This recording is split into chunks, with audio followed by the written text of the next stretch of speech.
This is your daily dose of all things royal. Welcome back, my gorgeous, good-looking friends. By now, you probably clocked the relentless PR blitz from Harry and Meghan, desperately papering over their fingerprints on the U.S. censorship meddling. Harry's whole shtick now revolves around social media perils and shielding, the little ones he's got. How noble, right? Sorry, Your Royal Highness, but if Harry was just some random schmuck in that interview, it might have landed as mildly amusing or even maybe sincere. Instead, this guy sits there and virtue signals about social media dangers, conveniently ignoring how he and his wife have bankrolled an online terror squad to wreck people's lives. It lands like a lead balloon, and on this channel, we know that we don't let hypocrisy slide without proper evisceration. Today, comedian Hasan Minhaj drops his cozy chat with the prince on the threats kids face online. So get comfortable because I'm about to rip this to shreds. But before I do, if you could do me a favor and help the kid out, go ahead and hit that like button and double check to make sure that you're still subscribed. We know how YouTube loves to mess with us.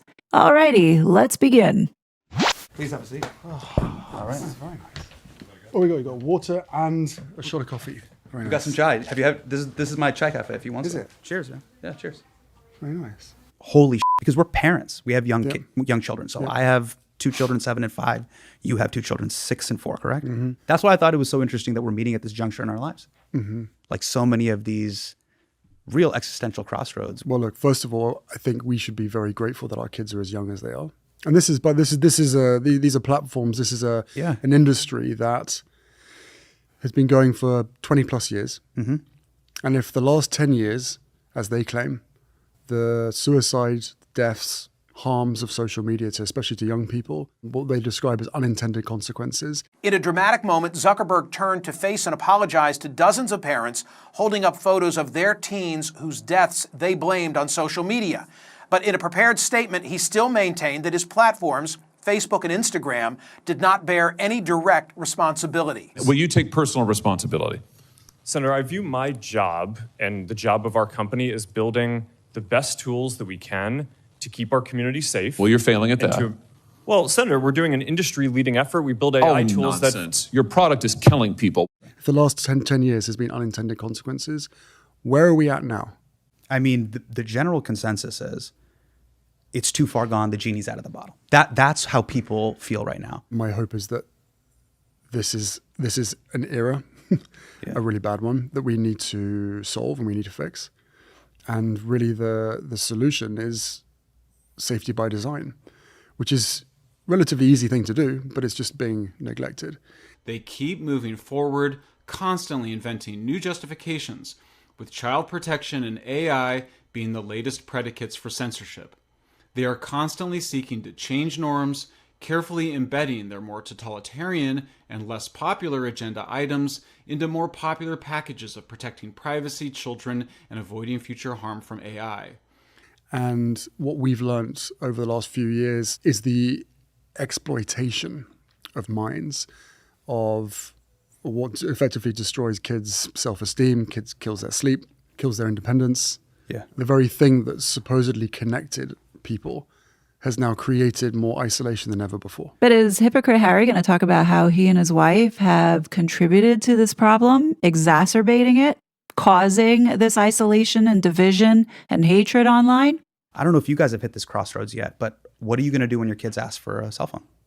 Are you going to give them a phone? I mean, have you talked to Meghan about this? Because I've talked to my wife about this. We talk about it a lot. And I think that, because of what we know now, we will be way more cautious and hesitant of allowing our kids to have access to social media. In other words, he's saying access to the outside world. It's probably why we don't see these kids outside socializing with anyone. It's not just social media that they're going to have to prevent giving access to. It's going to be the internet in general. And I think a lot of this push to go ahead and protect the kids is really to scrub the internet, because of Harry and Meghan's bad behavior. I don't think Harry and Meghan are going to want their children, if they do exist, to see how they've been kept from their family and what their mother did. But the problem is so many parents don't have that awareness. In other words, he's saying most parents are stupid. This guy is so full of shit. He's speaking as if like technology is new, almost as if we're back in 2008 when the first iPhones came out and people just didn't have any kind of awareness really with technology and applications. But when you think about it now, fast forward, those that have children most likely are tech savvy by now. So for him to say, well, most parents don't really know what to do, this is why the government needs to step in. Harry, nobody wants to be a part of your community and what you're selling. Because in no logical, fair, ethical, moral world should a parent have to consider that this app that sits on the phone, which, by the way, having a phone for your kid is a really important thing. Totally. Yeah, to know where they are and they can get in touch with you. All of that. Totally. Yeah. All of that. But the moment that you give them the gateway to everything else, kids will be kids. But that's on the parents to handle. If you're going to give your child a phone to text or to make phone calls to communicate with you, and that's all it's going to be used for, then that'd be it. There are solutions and restrictions that you can put on your phone to not be able to download apps or have access to internet based off of whatever plan you have. There are solutions, and Harry's making it sound like there's nothing in place, and that's why we need to rebuild the media landscape. Remember, he said that. It was never about the kids. It was always about rebuilding the media landscape because he and his bitch wife don't like what's being said about them, and they want to control the narrative, just like all the rest of these leftists who've lied to our faces and have been exposed. It's about shutting people up at the end of the day.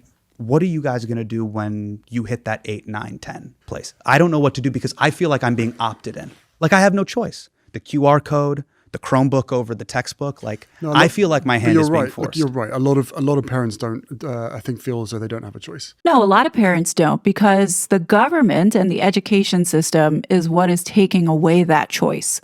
It's terrifying to see the kind of laws that are being passed in California where your child could be taken away if you don't identify them in the way that they want to be identified. It's concerning that there is a hard push to get approval for researchers to get access to user data, which includes your child's data. And that includes harvesting, whether it be identity.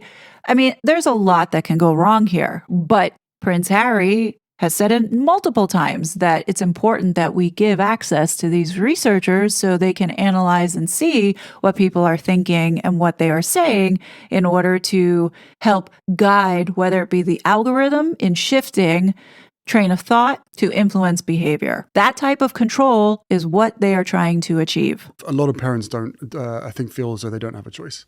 And a lot of kids don't have a choice. Do you hear how stupid this man sounds? What do you mean the kids don't have a choice?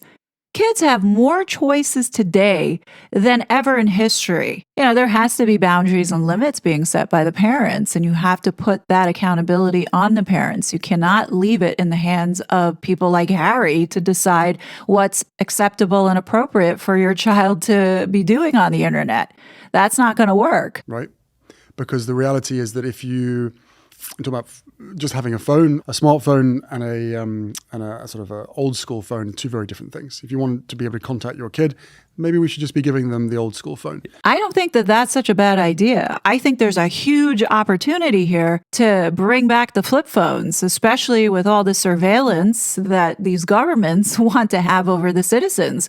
Going back to a flip phone, hell, I would be sold into getting one for myself. I think that, our goal has to be to make sure that when our children get to that age, that the situation now is not the situation then. In other words, laws implemented, information controlled, and speech locked down. That's the image that they have in their heads as to what they envision the internet to look like.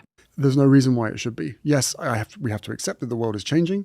But for these kids who are on smartphones at the moment, even if you're a parent who says, you know what, I'm not going to allow you to be on Instagram. I'm not going to allow you to be on Snapchat. Guess what happens?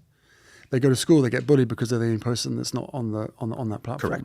That's a lie. Kids are not getting bullied because they're not on social media apps. What's happening is if a parent says you are not allowed to be on these apps and all their friends are on these apps, then there's this element of feeling left out. And if your child's friends are congregating together virtually, then you as the parent should have every right to know who your child is being friends with. It's no different than in the physical world. I think this is an issue for parents to be responsible for, not the government.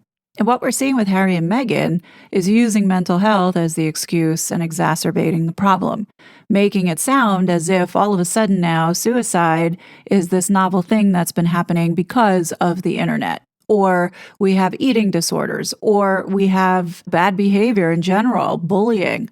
All of those things existed before the internet came about. There's a collective here, right? Yeah. There's a collective piece to this where the awareness of the situation, the more parents that know what is happening, the more parents can protect their kids. But it shouldn't, I was about to say it shouldn't be down to us to have to do that. No, it is down to the parents to be sure that they protect their children in all facets. Just because you're too lazy, Harry, to spend time with your children to teach them what to stay away from, then that's your fault if they turn out messed up. Maybe this is an unpopular opinion, but parents should go through their children's phones to look at the photos that they have on there and read the conversations that they're having. When I was growing up, there was no such thing as having privacy. My parents made sure they knew everything that was going on. Anybody that I was talking to on the phone, they knew who I was talking to and what I was talking about. If you really are serious about protecting your children, you're going to do what is necessary to ensure that they stay safe. It's hard enough in today's world being a parent looking after your kids and keeping them safe. And I've used this analogy many times before, but gone are the days of having your kid under your roof knowing that they're safe. Because they can be in the next door room now on a tablet, on an iPad, on an iPhone, or any kind of smartphone, and be in the deepest, darkest. And again, this goes back to the parent's responsibility to set the boundaries on how your child accesses the internet. You should know what sites your child is going to. You should have the proper filters on your computer to ensure that they're not accessing websites that they shouldn't be accessing. And the most important thing is having that open communication with your child to know what's going on. Now, there are parents out there that give technology to their children to keep them occupied because they couldn't be bothered. And I could honestly see that this is what Harry and Meghan do with little Betty and Archie. If those kids really do exist, nobody believes, or at least I don't believe, that Harry and Meghan restrict access to the internet for them. I will bet that they run free on the internet because Harry and Meghan couldn't be bothered to sit down and spend time with them. Did you watch Adolescence on Netflix? I did. Did it scare the shit out of you? No, because I already knew it. How many political figures and governments around the world started to engage in this conversation as if they didn't know? This is one of the biggest problems that we face, which is adolescence is created, fantastic film, great messaging, really important subject. Yeah. But social media has been going the way that it has for at least 10 years. Right. Now, of course, Harry is going to celebrate this series on Netflix called Adolescence. If you saw in the news a while back, Keir Starmer hailed it as one of those documentaries that should be put in all of the schools across the UK. So what if social media has been around for 10 years? Part of the problem that we have here that Harry is failing to mention is the amount of propaganda and lies that are being put onto these platforms, all designed to brainwash and influence behavior. Because at the end of the day, that's what the goal is. The algorithm, the rabbit holes, the dark places. People look to governments to protect them. People look to governments to protect them. And there it is. No, asshole. Governments are supposed to protect us from other countries and criminals. That's it. We don't need the government to be telling us how to raise our children or have control over our children. And yet we have this lawlessness within this particular industry where, as far as they're concerned, accountability slows down innovation. Well, yes, of course, because if you are going to start policing speech, thoughts, and, prioritizing algorithms and not allowing people to have choice, because you are driving the information that people are allowed to see, of course it's going to slow down innovation. In fact, it will set us back. We're not going to evolve. And this is the problem with what these leftists don't understand, because they are so gung-ho on controlling everything. You notice Harry never talks about the biggest problem with the internet, which are the pedophiles who are preying on children to lure them and to rape them or kill them or sell them. Never talks about that. It's more about mental health and saying hurty words. Now, if Harry is allegedly a father, you would think having a daughter, your number one priority is to keep her safe away from those kind of people. Since Harry keeps talking about how much he wants to bring little Betty and Archie back to the UK to see where they came from, one would think all those Pakistani rape gangs raping little girls would be a concern for him, because he is a father and he has a daughter of his own. But nope, it's all about the hurty words and the mental health and bullshit as the excuse to gain control of those algorithms to control information online. And the incentives are all wrong. The incentives are all to keep kids online for as long as possible. Yeah, but if the incentives were promoting the agenda and keeping kids' attention with the agenda, they would have no problem with it. If we're talking about giving kids a choice, then there should be this choice of, do you want the algorithm to continue to keep recommending content that you like? Or do you want to turn off the algorithm and every time it's just random content coming up? That should be an option. People should have the freedom to be able to consume content the way that they want. If they are interested in right-leaning news sources or following, let's say, a Charlie Kirk type person and want to see more creators that are like Charlie Kirk, they should be able to do so. But that's the problem. The left is afraid of that happening. They have a clear agenda and a timeline to hit. And it's not happening because they can't get control over the information to continue to keep brainwashing people, to influence that behavior. These globalists who think that they are the ruling class are the ones who create 90% of the problems that we're seeing that need a solution. This has never been about the kids. It's about power and control.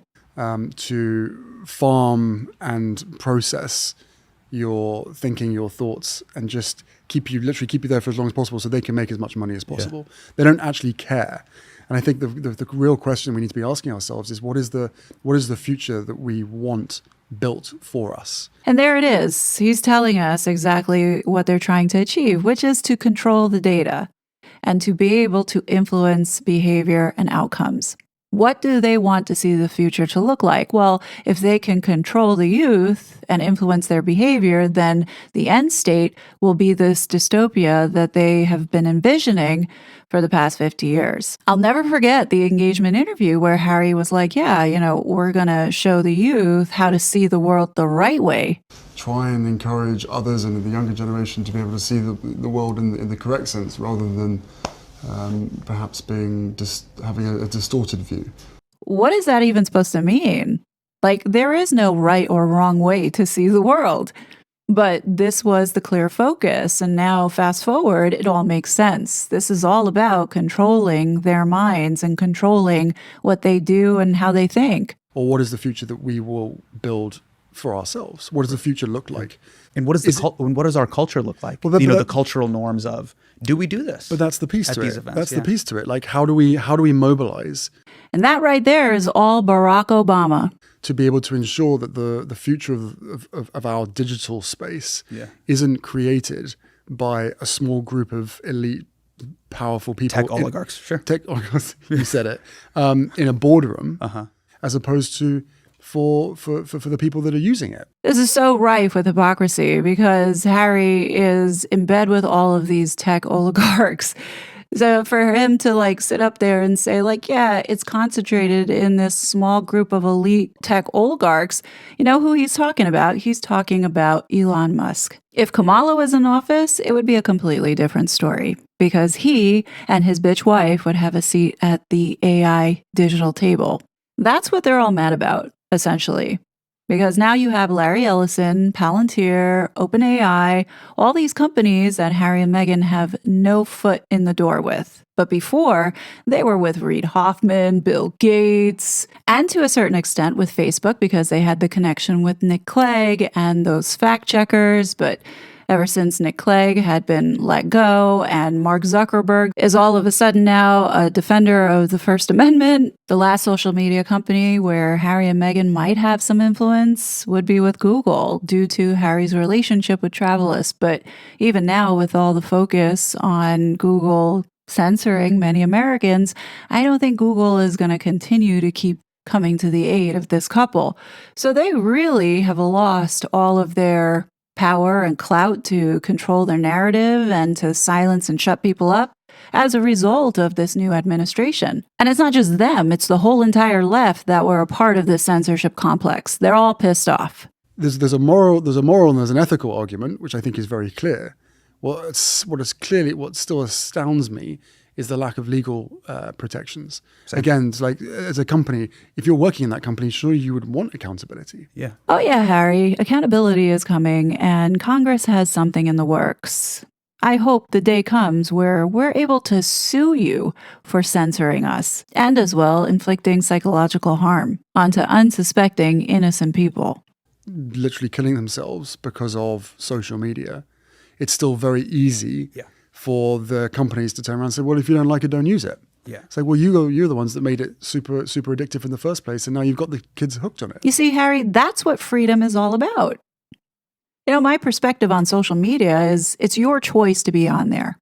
What you say, what you read, what you scroll through, that's on you. The infliction of harm to your mental health, I think, is on you. I think they should do just like what they do with gambling. If you have an internet addiction, then call this number. Seek some help in that respect. Like you don't see the same level of aggressiveness to people who gamble. You know, there are people that ruin their entire lives by going and gambling, but you don't see the government stepping in and saying, you know what, we really need to cap people off at the amount of money that they can throw away. No, you don't see that. But here they want to curtail what you can say, what you can see. Then you're taking away freedom from the other person to make that choice of being there in the first place. So you're now working with parents who have suffered a tremendous loss, the Parents Network. Tell us more about what that is and what you guys are working on. The Parents Network was really formed out of the conversations and the meetings that we had with parents who had lost their kids to social media. And the Parents Network is growing every single day, which is a good thing and a bad thing. It's a good thing because it's reaching parents who need it, but it's a bad thing, the fact that it's needed in the first place and the fact that it's growing.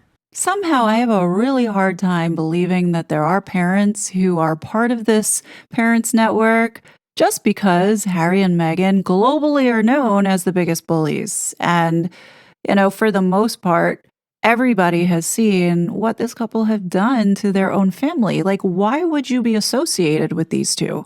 And the only thing that I can think of is because it's political. The organizations that are partnered with Archwell Fugazi Public Charity are the ones who are behind driving this regulation and policy change in our government. They don't care. And I would think that they even know that Harry and Meghan are the nastiest people on this earth.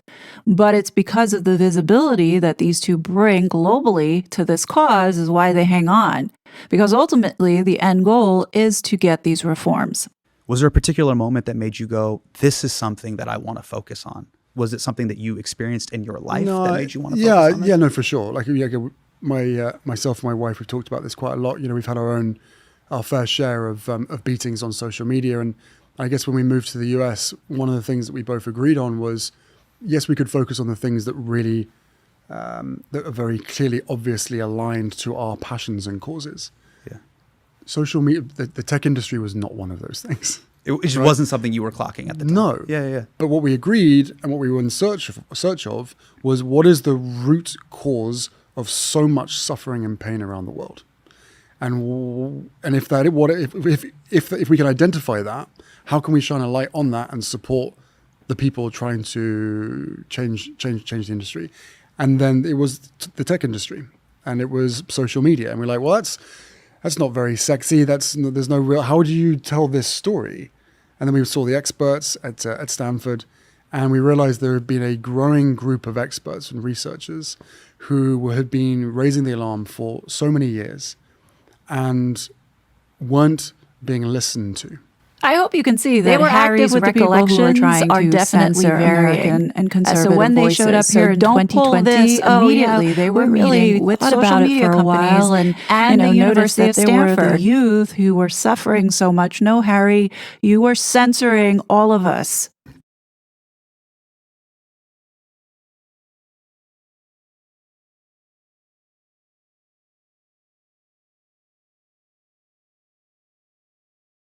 And you can make your own assessment as to why that may have been. But people were raising the alarm for a long time. And after we met these experts and researchers at Stanford, we were like, oh, you mean Renee DiResta and Alex Stamos, who are part of the Election Integrity Partnership? this is something that we should put our weight behind. Should parents post photos of their children online? This has also been a very... Parents can do whatever they want. Yeah. The reality is, from what I've learned, what I've seen, what I've heard and experienced especially through the Parents Network, is you should be really, really worried, concerned, and cautious about putting photographs of your kids online. But Harry, how can you say that? Your wife is putting your children up on Instagram almost as if they're for sale. Especially now. Yeah. With this surge of unregulated AI. You just don't know where it's going to go. You don't know how it's going to be used. Yeah. You know, Harry is the last person to be talking about media manipulation. I mean, look who his wife is. Like, how do you sit there knowing that it's nothing but lies that keep coming out of your mouth? What age do you think kids should be allowed to join social media? For me, it's 35. For me, it's 35. Allowed by who? Allowed by parents or allowed by the companies? Because at the moment... I mean, at the moment, now they have it for kids. They have Facebook for kids. They have these social media platforms for kids. Yes. And as a dad, do you think that is acceptable? Not at all. Like I said, my position on it is 35. Mm-hmm. You be 35 years old. Mm-hmm. Please. I just don't want them to have that much access to things that could destroy their own self-esteem. Yeah, you know? I think once your brain is properly formed. Well, then Meghan has no business being on Instagram because it does appear that she has not matured past 11 years old. There's some adults like Meghan that just shouldn't be on social media. Once you are starting to learn who you are. I mean, that's a sliding scale, man. Yeah, that is a sliding scale. Before it's litigated and dissected in the digital world. I think 21 is a sensible age. All right, this is the one instance where I'm actually going to agree with Harry. I do think that 21 is an appropriate age to be on social media, just because look at when Facebook started. It started out as a social networking company where it was tailored to college students. They didn't tailor it to children. Like, why would children need to be on a social networking site? Why? There's no need. They don't have the capacity to judge people that they meet that they don't know. That's like a danger right there. Stranger danger. And hence, that's where all these predators come in. Get them off of social media. I think life would be a lot easier for everybody. Okay, I think this is a good place to stop. There's still 30 more minutes left of this interview that I'm going to cover in a part 2 tomorrow because there's a lot of information that needs to be added to what Harry is talking about to show you really what is happening here. Yes, on the surface, I don't disagree. Social media needs to be cleaned up in a way, but the people that are pushing for these regulations, like Harry and Meghan, we know that the intention is not genuine, especially when we have followed this from the very beginning, knowing that it was never about the children. And like Michael Schellenberger said, this new creative way of making it about the children is to skirt the First Amendment and to continue this push to get control of the information. So I would love to know your thoughts. If you haven't seen the earlier videos that I posted from today's hearing, definitely check it out. Congress is really pissed off because they know that what has been going on truly has been wrong.